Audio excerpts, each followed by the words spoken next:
ប្រិមិត្តនេះអូយលេងយកគ្នាបោះចោលដោយសត្វធាតុអីហ្នឹងឪពុកម្ដាយចិត្តអប្រិយយកកូនកើតទៅតែបានមួយថ្ងៃមកប្លង់ចោលនៅក្នុងធុងសម្រាមមកកន្លែងបណ្ដាលឲ្យគ្នាហប់ស្លាប់ភ្លាមតែម្ដងបងប្អូនប្រិមិត្តអត់ដឹងថាតើចិត្តឪពុកម្ដាយរបស់ក្មេងនេះសាងអំពីអីទេអូយបងប្អូនហើយ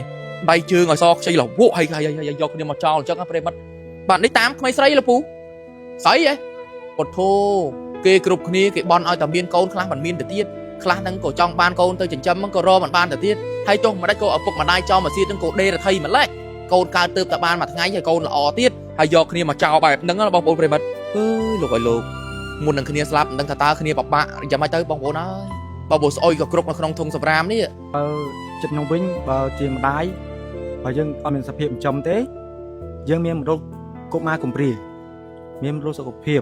ឲ្យគេទៅបើចាយើងនេះទៅឧទាហរណ៍ថាយើងលក់ទៅ1000 នៅ2000 នៅ500លក់អីទៅបើយើងមានសភាពចិញ្ចឹមដល់យើងដេកគ្នាមួយគ្នាស្បាយជិះខ្លួនអញ្ចឹងយើងមានកូនយកកូនមកបោះចោលអញ្ចឹងឲ្យគ្នានៅក្នុងឆ្នាំអញ្ចឹងសួរថាជាម្ដាយហ្នឹងល្អអត់ខ្ញុំថាខ្ញុំអត់ទទួលចូលបានទេខ្ញុំអត់ចោលគ្នានៅហ្នឹងទេសិស្សសាលាមកប្រាប់ខ្ញុំថាពូខ្ញុំឃើញសាក់សពមួយនៅក្នុងធុងសម្រាមនេះមិនយកមកទុកចោលហ្នឹងទេនោះនៅមាត់ឆ្លងទ្វារនោះបាទដល់រួចអញ្ចឹងគេហៅខ្ញុំឲ្យទៅជួយមើលក្មេងសិស្សសាលាអញ្ចឹងហៅខ្ញុំជួយមើលថាពូទៅជួយមើលបន្តិចឃើញ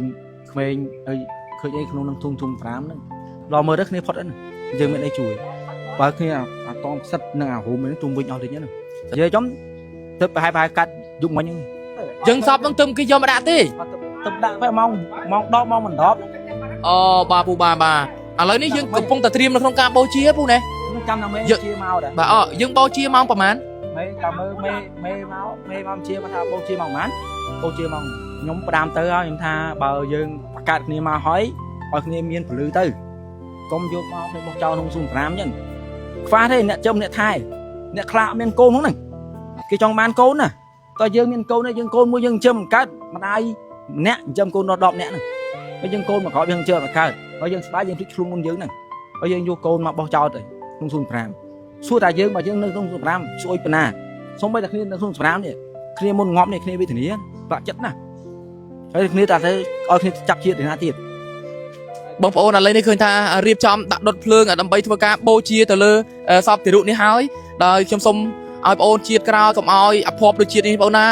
កើតចំឪពុកម្ដាយណាដែលមានចិត្តមេត្តាធម៌កុំកើតចំឪពុកម្ដាយណាដែលចិត្តអប្រិយដេរថៃបែបហ្នឹងកើតគ្នាបានតែមួយថ្ងៃហ៊ានគ្នាយកគ្នាមកចោលក្នុងធុងសម្រាប់ដល់ស្អុយក៏គ្រប់មុននឹងគ្នាផុតដង្ហើមមិនដឹងថាតើគ្នាបបាក់យ៉ាងម៉េចថប់យ៉ាងណាអើយក៏ទៅមនុស្សលោកនេះអញ្ចឹងមិនថាគ្មានអីសាហាវជាងមនុស្សទេអញ្ចឹងផ្ដាំទៅដល់អាណាព្យាបាលឪពុកម្ដាយក្មេងដែលមានចិត្តអប្រិយបាទទុរយុសបាទដែលបានធ្វើទង្វើដែលពិបាកនៅក្នុងការទទួលយកណាដាក់ក្មេងគឺហួសហេតុមែនតើយកគ្នាមកចោលក្នុងធុងសម្រាមបាទមិនដឹងតើមុននឹងគ្នាផុតនឹងស្អុយប្រប៉ាត់ណាទៅលោកអើយលោកបាទអញ្ចឹងជុំវិញនឹងព័ត៌មាននេះខ្ញុំបាទមានសារៈមករហ័សបីត្រង់មិនមានអ្វីច្រើនទេគ្រាន់តែចង់ជម្រាបជូនបាទទៅដល់ពុកម៉ែបងប្អូនឲ្យបានដឹងនឹងជ្រាបជាព័ត៌មានតែប៉ុណ្ណេះប្រសិនបើមានអ្វីបន្ថែមជុំវិញនឹងព័ត៌មាននេះខ្ញុំបាទមានសារៈនឹងធ្វើការអាប់ដេតក៏ដូចជារាយការណ៍ព័ត៌មានជម្រាបជូនទៅដល់ពុកម៉ែបងប្អូនឲ្យបានដឹងនឹងជ្រាបជាបន្តទៅទៀតខ្ញុំបាទមានសារៈសូមអរគុណនិងសូមគោរពលាជួបគ្នាជាមួយខ្ញុំបាទមានសារៈនៅព័ត៌មានបន្តបាទសូមអរគុណ